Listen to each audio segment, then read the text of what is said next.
is currently preparing for the Olympics. They look pretty good. They have a stout roster where they got some great players: Anthony Davis, Kawhi Leonard, Devin Booker, Kevin Durant, LeBron James, Anthony Edwards. I think Jason Tatum is there, and some other players that I can't remember right now. But they got a pretty stout team. And throughout their practice, Cleveland actually put a video, like a tribute video, for him. I don't mind a good tribute video when well deserved. I do mind a tribute video when you do it for a guy that you should be pissed at. A split-second decision by a rookie just ignited the most shocking family feud in NBA history. Bronny James did something on the court that made a veteran referee absolutely furious, and before anyone could process it, his father, LeBron James, exploded from his seat, stormed the court, and did the unthinkable. The king just slapped an official. This is the raw, unfiltered story of the 60 seconds that broke the internet, derailed a legacy, and may have just ended a career. I think it was our attention to detail. We had a great game plan, and our attention to detail throughout 48 minutes was at an all-time high, so that resulted in us getting this win. Bronny, you were locked in all week, and you said you would soak in the moment after the game. What will you remember most about tonight? It's going up to that score. Now, I will say, could he have been grateful for the Lakers drafted Bronny? Probably. He probably could have. That's the least they could have did. He probably could have been grateful. Because, I mean, Bronny was going to sign with some team anyway. The game was a typical midseason matchup for the Lakers, but all eyes were on rookie Bronny James, getting meaningful rotation minutes. With under 2 minutes to play in a tight game, Bronny drove hard to the basket, absorbed clear contact, and missed the layup. No whistle. Play continued. As the opponent rushed the other way, Bronny, lying on the floor in frustration, did what countless players have done. He slammed his palm hard against the hardwood, a frustrated, reflexive act. But veteran official Mark Davis, known for his zero-tolerance stance on perceived disrespect, saw it differently. He interpreted the floor slap not as self-directed frustration, but as a direct, theatrical challenge to his no call. He immediately blew his whistle, stopping play dead. He pointed at Bronny, then emphatically mimicked the slapping motion, his face contorted in anger. He assessed a technical foul. Then, as Bronny stood up protesting, saying, "I was just mad at myself," Davis cut him off, his finger jabbing the air, and assessed a second, immediate technical foul, an ejection, for a rookie in a clutch moment, over a slap on the floor. The arena gasped. A double tech for that was shockingly harsh. Bronny, stunned, began to plead his case, taking a step toward Davis. The referee, feeling challenged, took an aggressive step forward himself, getting into Bronny's personal space, his finger now almost in the rookie's face. The confrontation escalated in seconds from a call to a chest-to-chest stand. Brian did not like the fact that Stephen A. Smith crossed that line and got personal. As a father, stop this. Stop this. We all know that Bronny James is in the NBA because of his dad. How you doing, man? I'm good, man. I'm good. I'm excited to be here. Obviously, I always tune in. You and Steve talking hoop. I'm excited to be a part of it. I wanted to bring up, just bro, how you...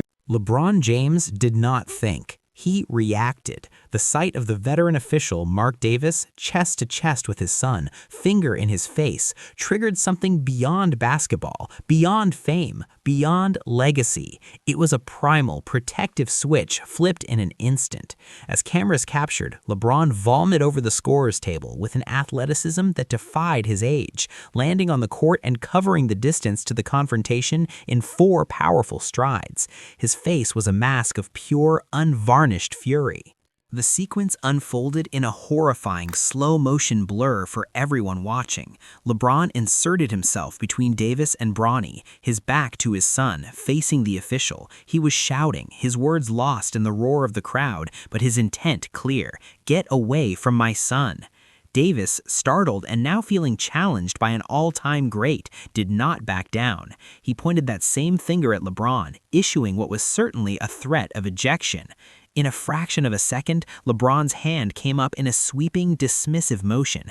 It wasn't a closed fist punch. It was an open-handed, forceful slap that connected with Davis's outstretched arm and hand, knocking it away with shocking violence.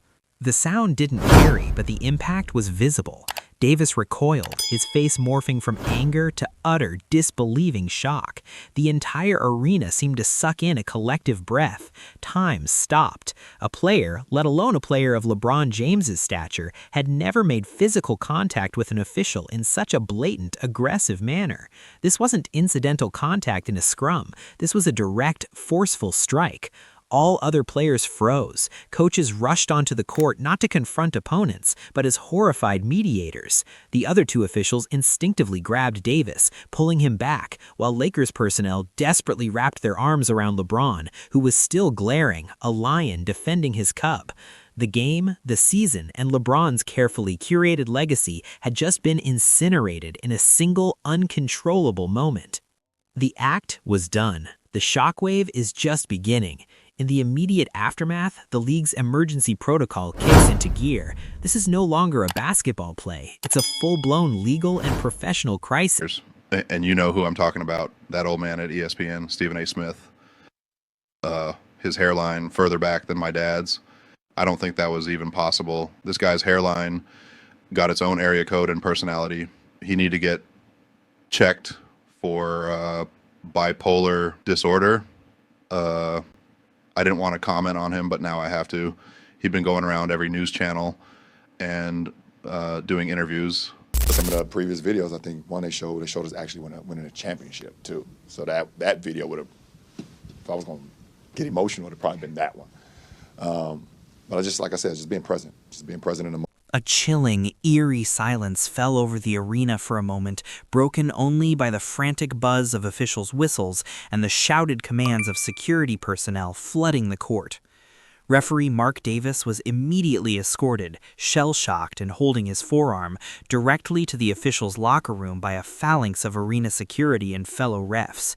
He did not look back. LeBron James, his initial fury subsiding into a grim, stone-faced resolve, did not resist as Lakers staff and teammates guided him firmly toward the home tunnel. He walked off with his arm around a visibly shaken Bronny, whose night had gone from a tough rookie moment to a world-altering incident. The game was officially forfeited. The basketball was over. Within the hour, the NBA's crisis machinery engaged at its highest level. League Commissioner Adam Silver, reportedly watching from his office, was on an emergency conference call with the heads of basketball operations, security, and legal. The first statement from the league was terse and severe. "We are aware of the incident involving LeBron James and game official Mark Davis. We have commenced an immediate investigation. All further comment will come following the review." Simultaneously, the Los Angeles Lakers issued their own, carefully worded statement acknowledging the incident, expressing concern for all parties, and stating they were cooperating fully with the league. But the real story unfolded behind locked doors. LeBron was not permitted to go home. He was taken to a secure office within the arena, where he was met by Rob Pelinka, a team security lead, and a representative from the National Basketball Players Association, the NBPA. This was now a legal and collective bargaining matter as much as a disciplinary one. Across the arena, in the officials' quarters, Mark Davis was being examined by a physician and giving his initial statement to NBA security. The incident was not just a violation of the rulebook, it was an unprecedented breach of the sacred, non-violent covenant between players and officials. By dawn, the league's decision was swift and merciless. LeBron James was suspended indefinitely, pending the full investigation. And I just want to say for the record, LeBron James is full of it. And in this particular instance, as it pertains to his son, he is a liar. And he went on national television today and he lied again. You see, when he approached me while I was sitting courtside. We're going to compare Steph Curry and LeBron James. Both players, how many championship rings do they have? They both have 4. 4 rings, right? They both do. How many seasons has LeBron played? LeBron has played 22 seasons. 22 seasons. Steph Curry.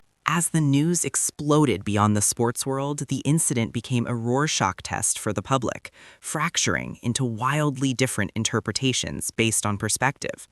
The battle lines were drawn not by fandom, but by primal loyalties. One camp framed the event in purely human terms. Viral posts showed slowed-down clips of the referee getting in Bronny's face. "What was he supposed to do?" read one trending tweet. "You see a man aggressively confronting your kid, your instinct is to protect. Period." Commentators argued that the referee, Mark Davis, had escalated the situation unnecessarily with the quick double technical and the physical confrontation. They painted LeBron as a father first and athlete second, and his reaction, while not right, was understandable. Hashtags like #ProtectYourKids trended. This narrative painted the league's indefinite suspension as cold and inhuman, punishing natural paternal instinct. The opposing side, led by former officials, coaches, and a segment of media, took an absolute institutional view. "There is no excuse, ever," stated a former VP of referee operations on television. "The game has rules. The officials are its ultimate arbiters.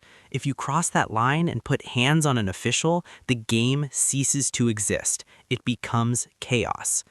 This camp focused less on the why and entirely on the what.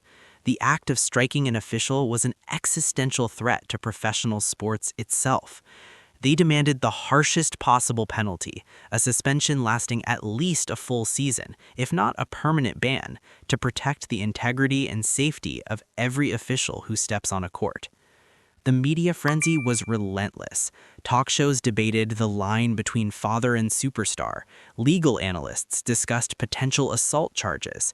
The incident was no longer a sports story, it was a cultural flashpoint about authority, family, and the limits of acceptable conduct when those two worlds violently collide. The public is screaming, but the private stakes for LeBron are even higher. This isn't about a suspension, it's about the end of a legacy, the future of his son's career, and a potential legal nightmare. The personal fallout is devastating. To see the cost, subscribe now. No, Ann already said he don't want it. I know. Yeah, Ann said he ain't trying to deal with it. And, I mean, Channing Frye said it the other day, too, like, I mean, it's unfortunate, but, like, I don't know, why do you want to be the face of a league when all the people that, you know, that cover our game and talk about our game on a day-to-day basis on everybody? I mean, that responsibility, it's just weird. It's weird energy. LeBron passes up Kareem Abdul-Jabbar in points, and he will this year. Will that make him the greatest player ever? Okay. An interesting question. I think the greatest player is Michael. While the world debated, the James family retreated into a private silence more profound than any they had ever known.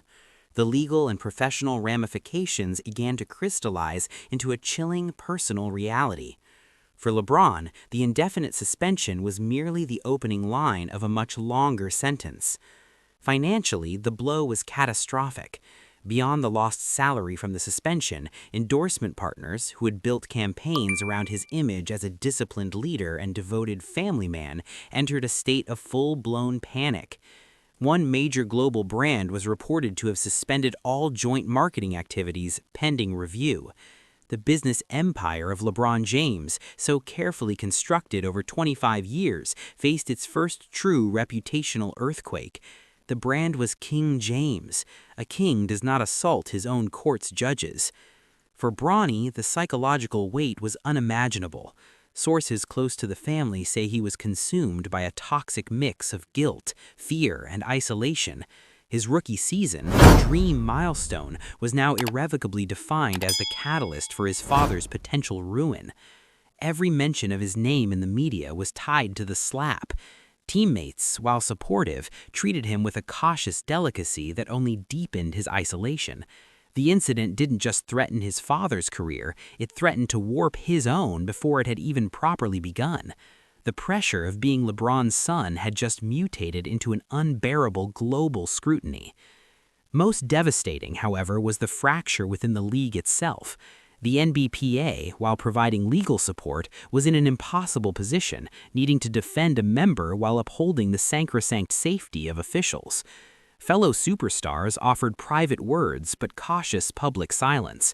The fraternity of players understood a father's rage, but they also relied on the fundamental stability of the game's rules. LeBron was suddenly an outsider, his legacy now shadowed by a single, uncontrollable moment of violence. The respect he had spent a lifetime earning felt conditional, and those conditions had just been violently breached. The king was now a pariah in his own kingdom.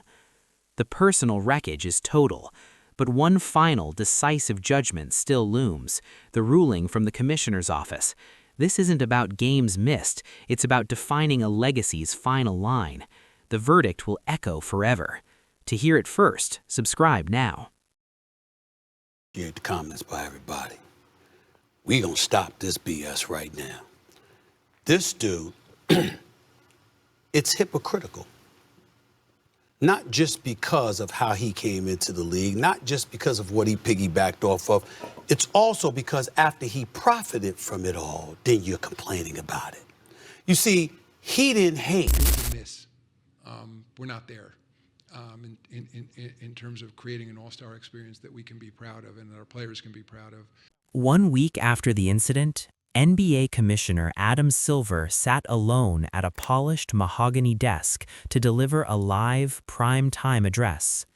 There was no panel, no audience. The setting was solemn, judicial. Silver's demeanor was not that of a sports executive, but of a steward delivering a painful, necessary verdict on the integrity of his institution. The events last Tuesday night represented a fundamental breach of the covenant that allows this league to operate, Silver began, his voice steady and grave. The health and safety of our officials is non-negotiable. After a thorough review, which included interviews with all parties and multiple video angles, we have determined the following. LeBron James is suspended without pay for the remainder of the 2025-26 NBA season and playoffs. The basketball world gasped. A 60-plus game suspension was unprecedented, dwarfing any penalty for on-court violence in modern history. But Silver wasn't finished. Furthermore, he is suspended for the first 41 games of the 2026-27 season. This brings the total suspension to a full 82 regular season games. Additionally, Mr. James is required to complete a comprehensive program focused on conflict management and the role of officials before any reinstatement. He concluded by confirming that referee Mark Davis would also undergo a review of his conduct that night, but emphasized that nothing justified the physical response. The message, the story of the slap, is a Greek tragedy written in real time. It is the moment a lifetime of disciplined legacy building was obliterated by a single primal instinct. The league's verdict was not just the punishment, it was a historical marker, a declaration that the game itself is bigger than any one man, even its greatest modern emperor. Bronny's frustrated slap of the floor triggered a chain reaction that ended with his father's career being effectively slapped away. In the end, there were no winners. The referee was traumatized, the league was scarred, Bronny's career was forever burdened, and LeBron's journey, a saga of unprecedented control and triumph, met its stunning, uncontrollable end, not with a championship shot, but with an act of protection that cost him the very kingdom he built. What lasts longer, the legacy of a 20-year career